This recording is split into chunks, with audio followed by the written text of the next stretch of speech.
first time hearing about it. Let's see. The first plot of land you purchased in Nodcry, your desert interests, and... Stop! What do you think you're doing? Exposing my investment history! It's nothing to hide from. They're all perfectly legitimate investments. And some of the land you purchased was with the intent of building a sanctuary? Yes, I heard about that too. How did you... You're a curious case, Lord Sangamabe. You don't like people finding out about your good deeds, do you? But I'm afraid no matter how hard you try to keep things under wraps, where there's a will, there's a way. You did it for Sumeru, didn't you? It was empty land that was gonna go to waste otherwise.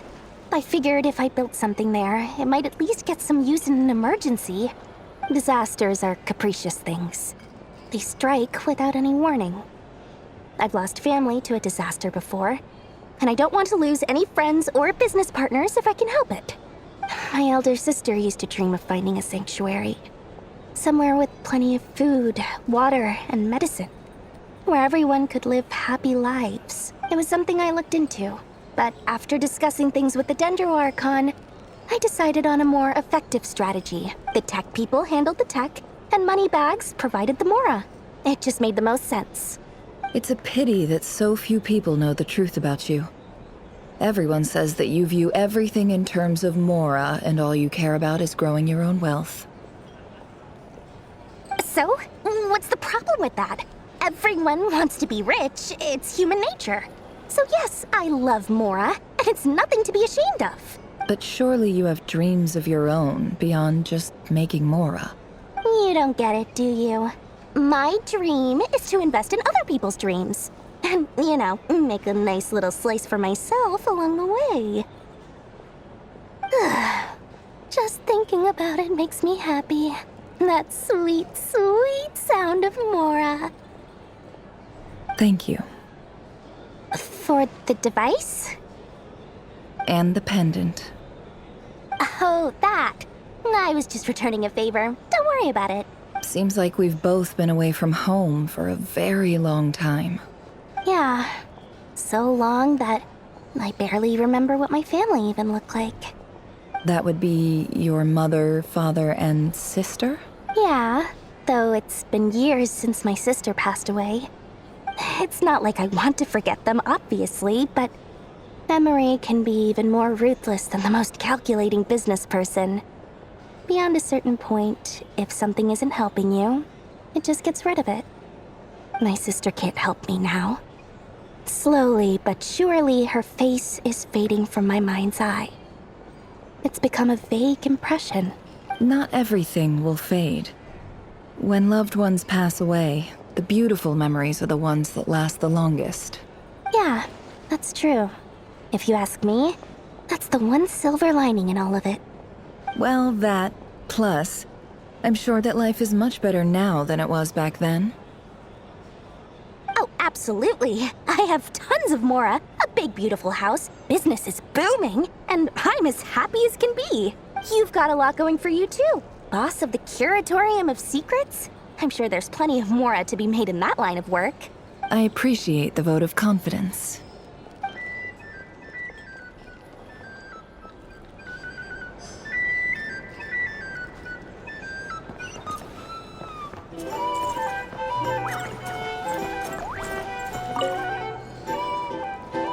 How have you been holding up?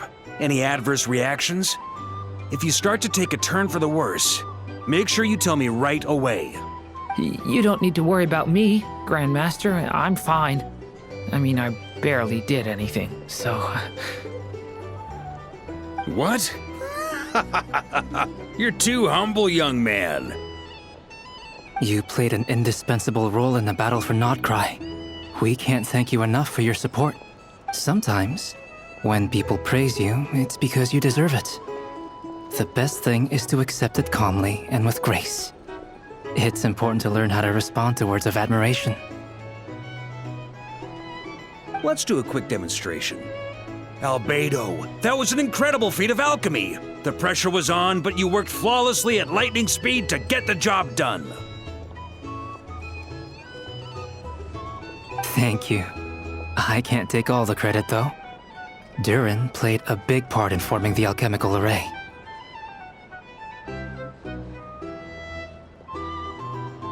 See? Did you catch that? A masterclass in how to take a compliment. Okay, yeah. I did work pretty hard to help prepare for the battle. Hey, you guys! Hey, look who's bounced back. Looking good, traveler. Seems like you've recovered. You won't need to take any more medication. Can I get you a drink? Huh? You know how to order at a bar now?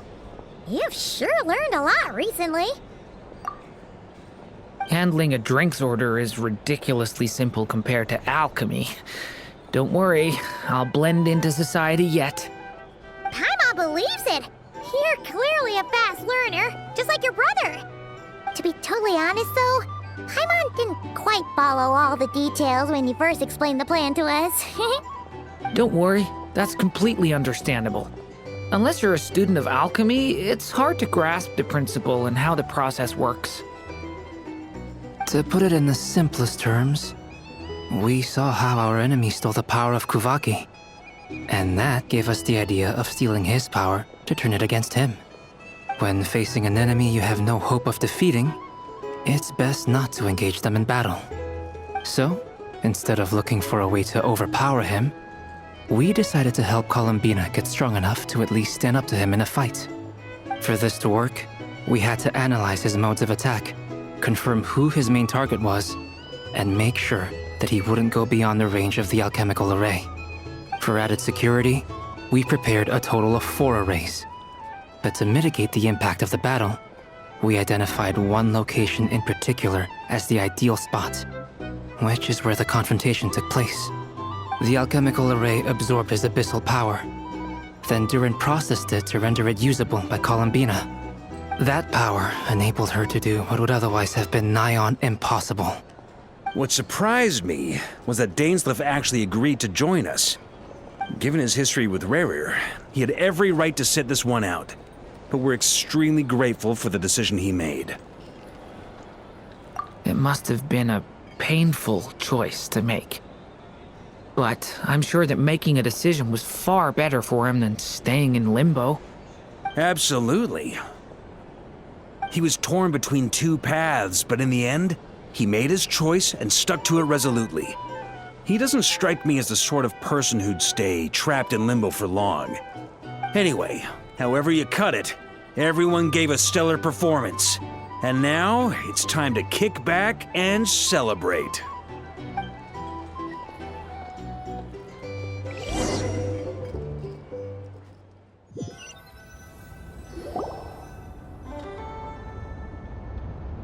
That's the only reason you're here. Yes.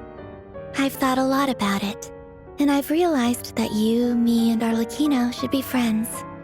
I think this is very important. So I felt I had to come and tell you. Well, this is a new one. I'm so moved. I can't even hold my teacup. If that's all, you can leave now. Do you not want to be friends with me? Or is it that you prefer being coworkers? What is this, Columbina? Are you deliberately testing my patience threshold? Right now, my politeness module is active. But if you say another word, I swear I'll shut it down. If your politeness module was active, wouldn't you say the word please at some point? Paulownia, please see Lady Columbina to the door. Will you still invite me to your next tea party? What? Yes, I think you will. Bye-bye, dear Sandrone.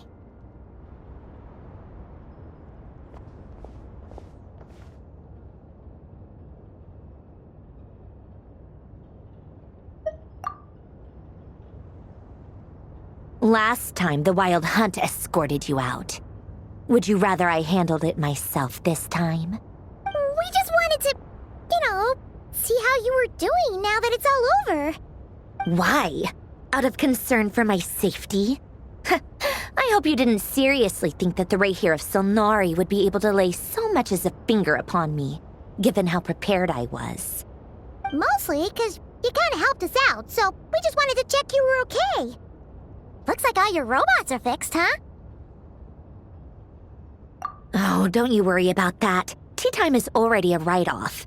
The visitor before you managed to kill my appetite. If you're in the mood for tea, go ahead and help yourself. Otherwise, it's going to waste. My coasters are still missing in action, though. Use this notebook instead. Whoa! Pretty hefty notebook. Look at all those calculations. You can ignore those. They're just dumb scribblings. I doodle and write in my free time. Sometimes I remember the distant, dreamlike past. Sometimes I imagine the far-flung future. And other times, I grit my teeth and note down all the crazy nonsense going on in the present. Some people do the crosswords in the newspaper. This is my equivalent of that. Trying to predict the future is like daydreaming, and writing about the present just makes me furious. The past is my favorite. If nothing else, it's already set in stone, so I don't have to rack my brains trying to figure it all out. Huh. Although, having said that, the only vaguely interesting memory in my past is probably that guy they call Lord Artificer. Who else? Pretty much all the mecha and Fontaine are his personal handiwork. Wait, are you saying you know him? Like, personally? As a friend? I mean, I guess we were friendly enough. Yep. In fact, I'm probably the only normal person left who knew him at all. We used to chat occasionally back when he was still around. Before he passed away, he asked me to destroy all his manuscripts. I honored his request, but I did read through everything first before destroying them. I mean, I couldn't let the genius of Lord Artificer Alain Guillotin disappear like that. Would have been such a waste. So, that's where the formulas in your notebook are from? I just told you, those are my equivalent of crossword puzzles. They're just dumb formulas that I solve for fun when I'm bored. Alain's work was like epic poetry. The formulas in my notebook are just silly little riddles in comparison. Not that there's anything bad about them. I mean, at least, solving those riddles isn't going to hurt anyone. Except me, 'cause I lose a few brain cells in the process. Anyway, while we're on the topic, I might as well tell you about what happened to him and his friends. Alain Guillotin had two close buddies, René and Jacob. They spent their childhood years together in the Narzissenkreuz Institute. They were all quite competitive, so there was some rivalry between them, but it was a friendly rivalry. But beneath the friendship and the rivalry ran something deeper, a sense of nostalgia for the past. Unfortunately, childhood would end, the prophecy would come true, the apocalypse would arrive, and the future would never be. A mad dream that would normally only capture the minds of lunatics began to take root in their hearts. A dream of saving the world. And if René and Alain had been people of lesser wits, that dream would probably have ended up as something for them to joke about in their older years. But alas, they were some of the sharpest minds around. They nurtured that dream with the full power of their intellect, and it grew into something that ate away at their souls. The first of them to fall under its spell was René. Against Alain's wishes, he persisted in experimenting on a mutual friend of theirs to try and save their life. Alain did not approve and parted ways with René. It's complicated. Alain wanted to believe that René only did what he did for the sake of their friendship. But when he told me about what happened, I could tell he still had some suspicions about René's motives. Perhaps the seed that would grow into a nightmare had already sprouted in René's mind. Even then, the next time they met, René's soul had been completely engulfed by the dream of salvation. His futile attempt to change the tide of fate only resulted in a wave that swallowed up the world, even before the apocalypse came. And although that wave died down eventually, I hear that it just recently came back with a vengeance.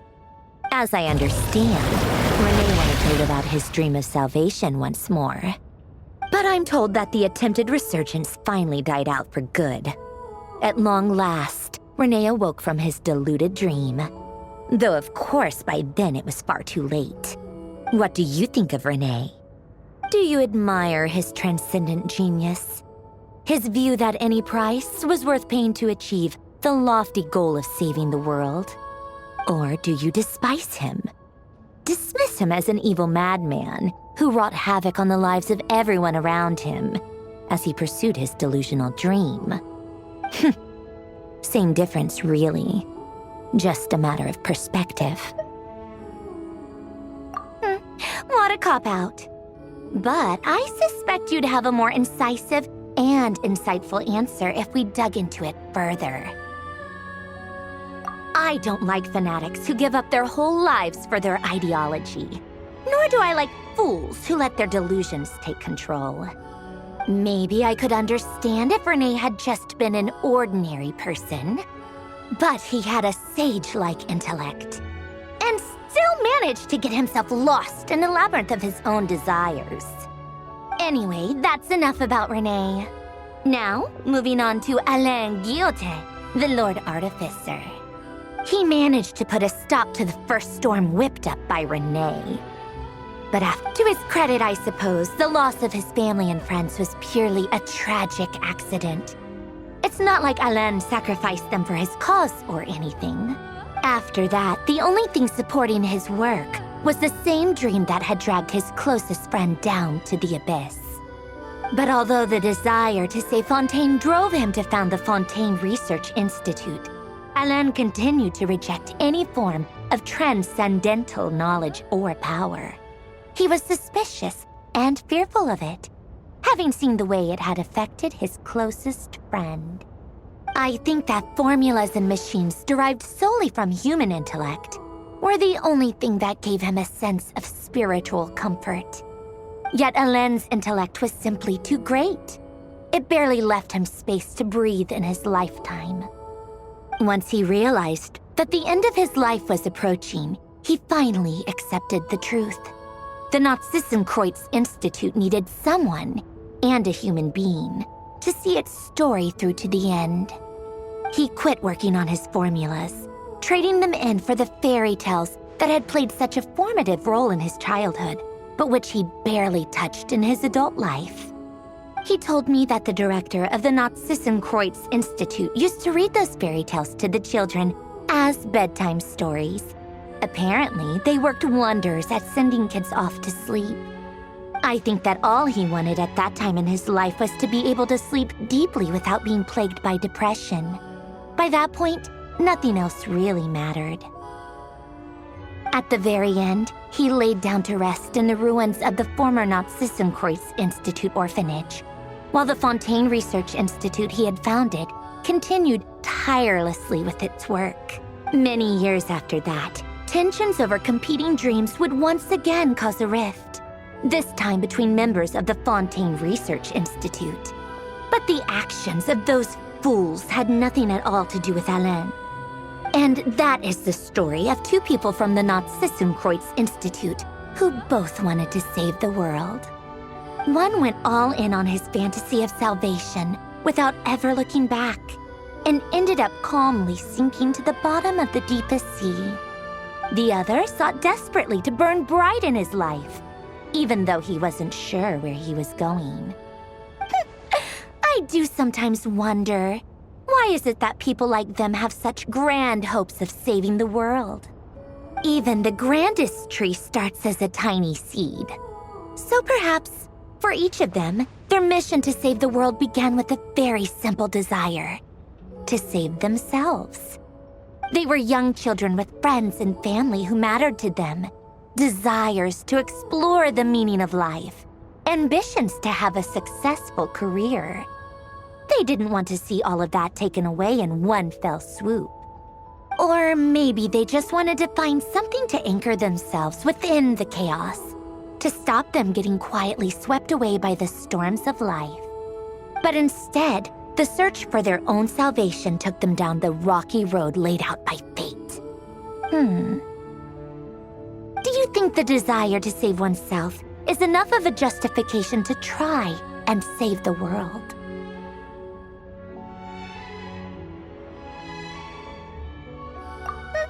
The way you said that sounded just like Alain. I asked him the same question back when he was in his prime, putting all of his energy into his work. He gave the exact same answer as you did. No elaboration, just a quick short answer before getting right back to his work. He was always that way. All right, tea time's over. I owe Arlecchino a favor for telling me these stories. I'll have to bring a whole sack of gifts the next time I visit the House of the Hearth. I'm gonna go tinker with Polonia now. You guys can do whatever you want, as long as it doesn't involve interrupting me. Polonia, exit hibernation mode. Begin diagnostics.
Ad Astra Abyssosque. Thank you for completing today's commissions. Here is your reward. Ad Astra Abyssosque.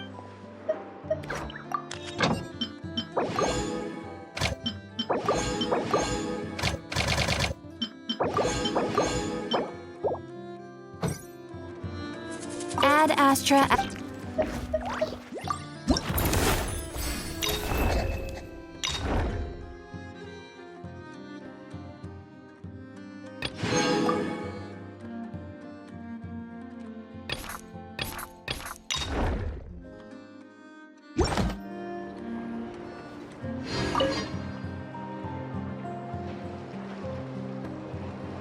Huh? That's not the price we agreed on. What do you think you're playing at? Dear Miss Yehoda, if you manage to return the object of your next commission intact, then I assure you your reward will be paid in full. It wasn't my fault. How was I supposed to know a bunch of monsters were gonna jump me out of nowhere and knock me into that river? Might I also ask that you don't spread so much misinformation to our clients when you're escorting them in the future? I wasn't spreading misinformation. Most of what I said was based firmly on the truth. The master bandit who has stolen from every town and village in... That was just me trying to sound cool. No one told me the client was from the Fontaine Guards. She wouldn't stop questioning me the whole way. That woman takes herself too seriously. No sense of humor at all. I can't believe she asked the guild to revoke my membership. The fixer who protects all of Nasha Town.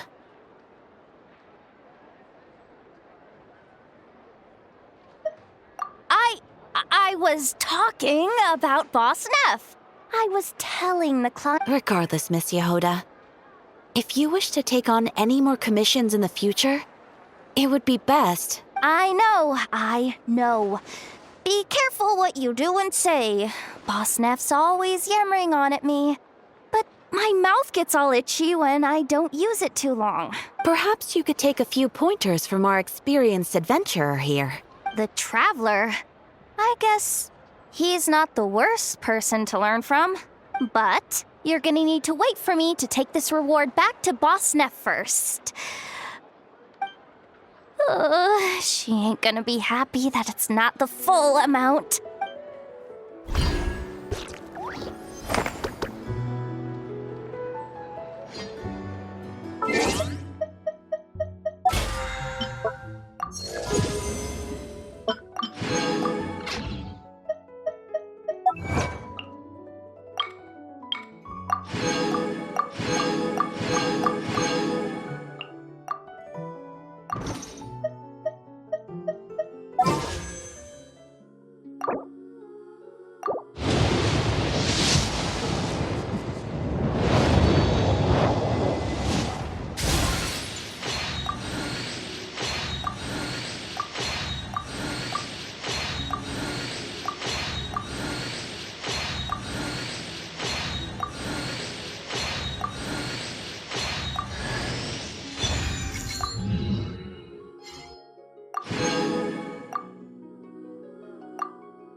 Transfixed!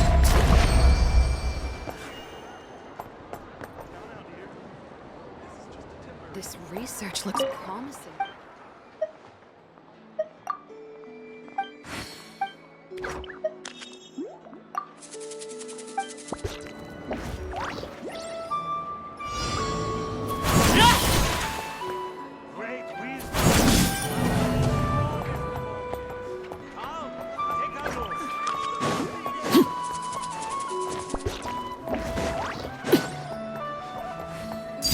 Overruled!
Something with which to commemorate this occasion.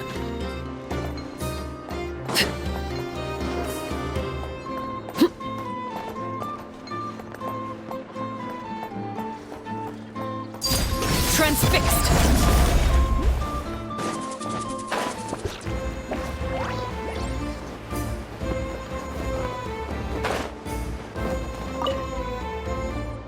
Huh? Isn't it Skirk? Are Paimon's eyes deceiving her? What's Skirk doing here in Notcry? Exactly. And Dory's here too. We should go over and say hi. Well, my. Such an exquisite radiant exoskeleton. Come, let me take a closer look, so I can make sure to offer you a fair price. Please, take a seat and rest a while. If you have anything you'd like to eat or drink, I'd be more than happy to... Let's not waste time. Just tell me how much you're offering. Of course. Just a moment. Remarkable. Not so much as a scratch. Even the very best bounty hunters would struggle to retrieve a radiant exoskeleton of such quality. Skirk! Dory! What are you two doing here? I came to look around Notcry, and thought I'd take the opportunity to make a little mora. What's this? My most valued customer is already acquainted with my most valued customer? Is Paimon hearing things? Or did you just say most valued customer twice? Naturally, my most valued customers are equally valued, so you both receive my most effusive enthusiasm. Please, rest here a moment while I work the price out. You've gotten stronger. It seems you haven't neglected your training since we last met. I see. Notcry is home to many worthy opponents. Should you overcome this trial, your strength will increase further still. So, how have you been, Skirk? When we last saw you, you said fate would decide how we'd meet again. Well, Paimon didn't think it would decide so quickly. Was it quick? It's felt like a very long time to me. My life will experience little change until a true turning point arrives. But as for you, you are at a pivotal point in your journey. Have care. Victory and defeat are seldom long-lived. Excuse me, dear customer. After careful consideration, I'm prepared to offer you 6 million mora for these radiant exoskeletons. I assure you that this is the fairest possible price. While you might be able to sell a single item for 700,000 or so, when it comes to buying in bulk... I'll take half of that in cash. I won't be staying long, so there's no point carrying around more money than I need. As for the other half, give it to these two in the form of food or supplies. You should have plenty of both in your stores. Of course, Of course. I can see my most valued customers enjoy a very close relationship. Here's your Mora. Please, do stop by again. I'll be going then. Until next time. Huh? Won't you stay for a chat? Oh, she's gone again. That Skirk. That's just how she is, sweeping in and out like a sudden gust of wind. I'm used to it by now. Hey, that reminds Paimon. You haven't forgotten her somehow? Even though you've done lots of business together before?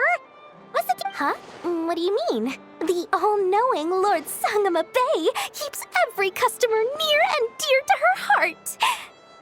Fine, if you must know, she's not really my customer, but rather a guest of Miss Alice, my supplier.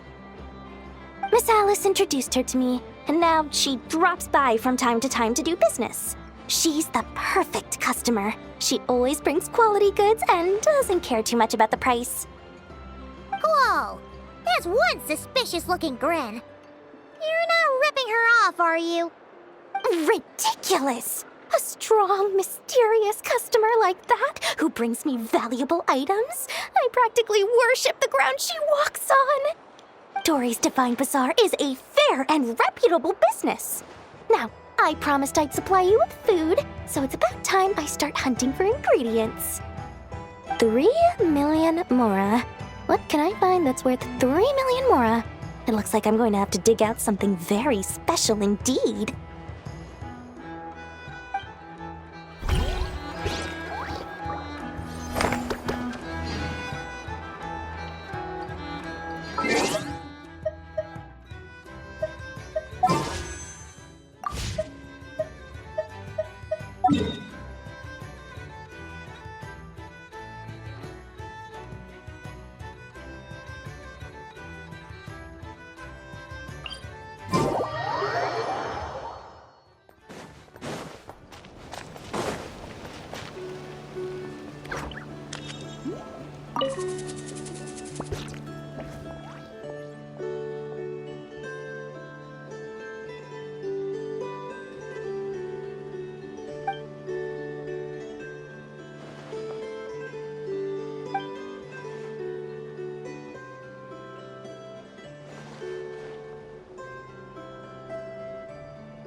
Something with which to commemorate this occasion.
Impressive bounty.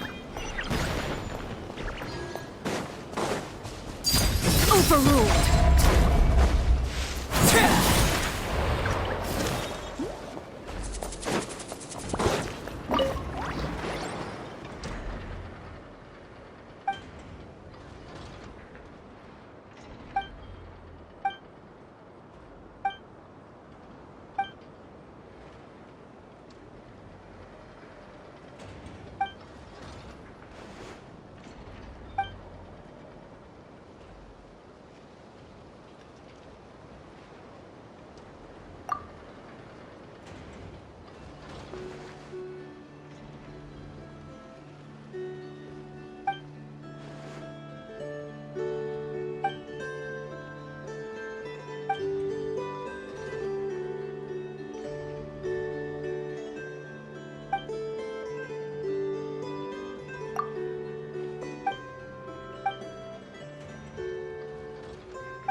Close your eyes. People fear the dark.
Perhaps these treasures might be of utility to you on your journey. Please, I insist.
be silent.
Overruled.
Perhaps these treasures might be of utility to you on your journey. Please, I insist.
Something with which to commemorate this occasion.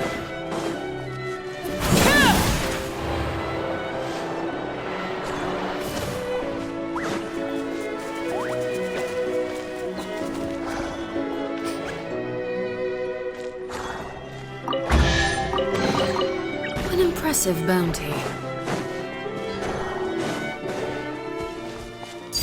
Overruled.